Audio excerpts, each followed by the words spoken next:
Саламатсыздар ма, құрметті студенттер және көрермендер.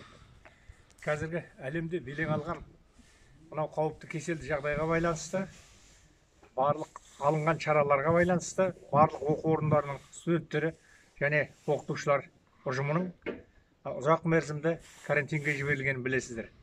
Осыған байланысты дәрістік сабақтарды өткізудің мүмкіндігі қазір шектелген. Сондықтан біз барлық студенттерімізбен тікелей қашықтан байланысқа шығу арқылы оларға дәрістік сабақтарды жіберіп оқытып отырмыз. Дей тұрғанмен дәрістік сабақтарды тәжірибелік сабақтармен, яғни көрнекі құралдар арқылы көрсетудің кемшін түсіп жатқан жақтары бар. Осы жағдайды толықтыру үшін біз арнайы жабдықталмаған, бірақ бейімделген орындарда сол өтілген дәріс сабақтарға қатысты материалдарды көрсету арқылы пысықтауға талпынып отырмыз. Бұл біздің Мұхамеджан Тынышпаев атындағы Қазақ көлік және коммуникация академиясының Ақтау көлік колледжінің алып атқан шаралары.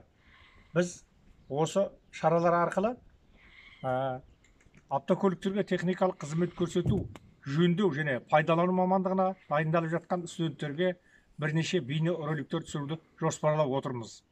Өздеріңізге белгілі, автомобиль көлігінің халық шаруашылығында жалпы өмірде атқаратын маңызының өте зор екені.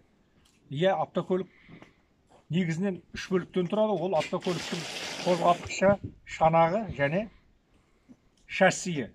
Біз шанақты көріп тұрмыз, оны кейінгі сабақтарға қалдырамыз. Қазіргі таңда біз автокөліктің қозғалтқышы жөнінде әңгімені теориялық пәндерін өтіп кеткенбіз. Енді бүгінгі сабаққа тіреліп тұрған сол автокөлік шанағының механизмдері.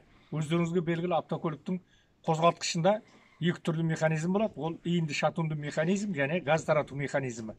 Біз өткен дәрісімізде сол иінді шатунды механизмнің тиісті тораптары жөнінде әңгімені бастағанбыз. Бүгін сол әңгімені жалғастырамыз. Рахмет.